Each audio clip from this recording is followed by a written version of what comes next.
A man who needs no introduction, Sergeant Slaughter, ladies and gentlemen.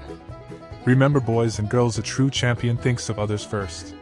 Every time you point, there is 3 fingers pointing back at you. Even my pointing finger has a thumb. No one becomes a champion alone.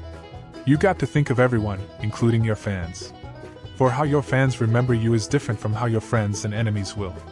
Keep your friends close and your enemies closer, and keep your fans out of arm's reach. Hey kid, I hear they call you Dracula. Why don't you host the show? It would be an honor, though my sister may get jealous. She'll get over it. Yes, sir. Jealousy leads to revenge. If the truth be known, the character Slaughter is based on another famous wrestler, Jesse Ventura, who was an actual Vietnam vet who fought in Vietnam as a teenager. For legal purposes, Jesse was not allowed to play himself. So another wrestler under the pseudo Super Destroyer decided to take on the character in his honor. Hence the character of Sergeant Slaughter was born.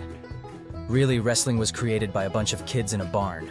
Slaughter, Ventura, along with others like Ric Flair, Berserker, Jake the Snake, Paul Orndorff, Savage. They invented signature moves like the DDT, pile driver, sleeper, and submission holds like figure 4 leg locks and cobra clutches. They helped develop ways to safely wrestle, including off-the-rope tactics, body slams, and the clothesline, especially when dealing with Andre the Giant. All the while trying to maintain the human element with slapstick for the sake of entertainment. Which Flair was the master. Though there are literally hundreds of combinations and types of moves, all these moves can be traced back to a barn. And like the Big Bang, wrestling sprung out of nowhere. Slaughter was a true pioneer. Along with helping to invent signature moves, he had the first theme song, had the first brawl with Ric Flair, and was quickly becoming popular among fans. It was a pivotal moment in wrestling history. Slaughter's contract was up, and the man behind the myth and legend had rights to the character. Legalities aside, wrestling was still in its infancy, but Slaughter had already sacrificed 10 years of his life to wrestling and wanted to semi-retire, concentrate on his family, and preserve the character through Saturday morning cartoons, with a counter-offer from G.I. Joe. With no hard feelings, Slaughter left the wrestling world with a promise the WWF could bid on his services in the future. Hasbro agreed. Besides, the WWF already had a backup plan. Look who it is, everyone. Serpentor. Sergeant Slaughter and I are old friends. 2 sides of the same coin. You better not be slithering onto set to start some trouble, or I'll send you back to the hole you slithered out of. Peace. Today we shall put war aside. I too would like to watch pseudo-history.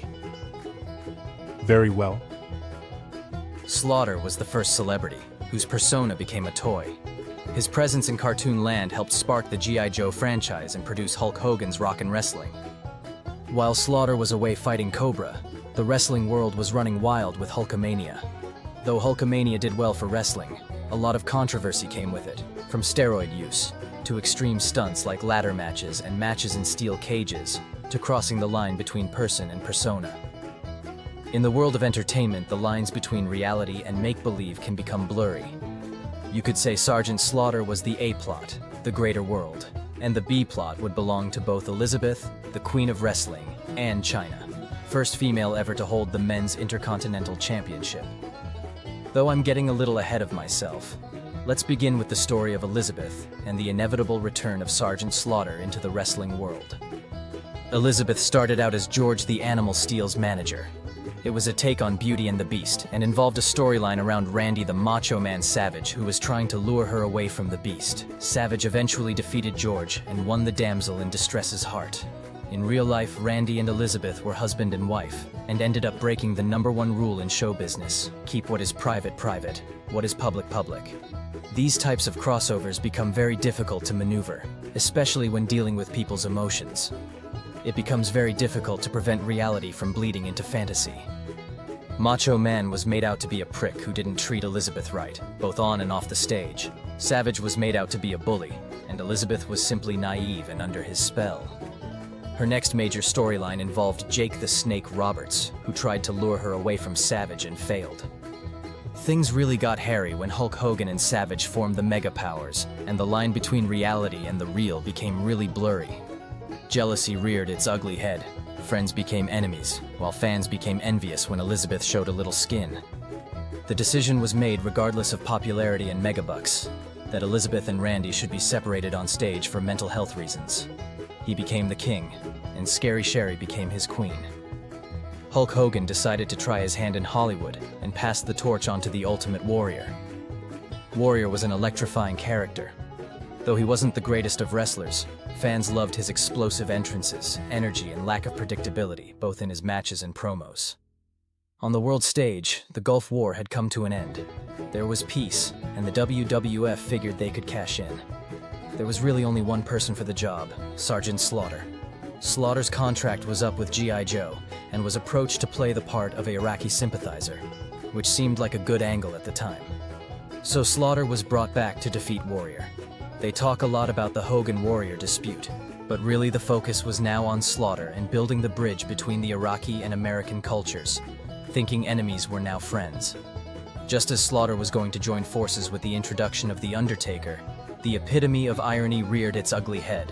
While everyone was making money off peace, war was once again declared, and Slaughter started receiving death threats on the road to WrestleMania 7, becoming a political problem and targeted by the Illuminati.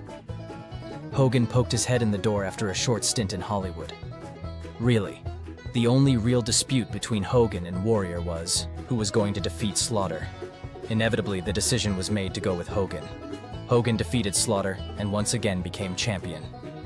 You are doing a good job, kid. Keep it up. Save your praises for after the show. You wouldn't want to jinx it. Just applying a little pressure. Anyone can remain calm and collective in times of peace, but can you remain calm and collective in times of war? WrestleMania 7 also saw Miss Elizabeth become queen again in a catfight with Scary Sherry, reuniting with the Macho Man, since they were no longer married in real life. It was a nice treat for fans who kind of liked them as a couple. Slaughter performed a handful of matches before hanging up his boots and becoming commissioner of the WWF, now the WWE, to make sure everyone knew it wasn't real, per se. As commissioner, Slaughter's main duty was to take care of China, to make sure the same thing didn't happen between Macho Man and Elizabeth, with China and Triple H. He couldn't protect Elizabeth, since she now worked for the WCW after following Hogan and Randy there under the NWO. Though Sergeant Slaughter is a mere man and tried his best. Sadly, both Elizabeth and China fell to the dark side of the business. Elizabeth got involved with Lex Luger, the world's most hated wrestler, and died from a drug overdose in his company. China also died of an overdose dealing with the depression of mixing the real with the surreal. That was the saddest moment in my life, because it was so tragic. I tried to stop it. But no matter how many times you try to warn them, they don't believe the fire is hot until they actually touch it. I haven't cried much in my life, but then I did. It was really hard to fight back the tears. In every walk of life there is tragedy, and the wrestling world has seen its share. Sergeant Slaughter finished his wrestling career off, pushing guys like Kurt Angle and Randy Orton. Hulk Hogan fought his own battle for the greater good. With the passing of the Hogan Act, the person can't be held responsible for the actions of the persona.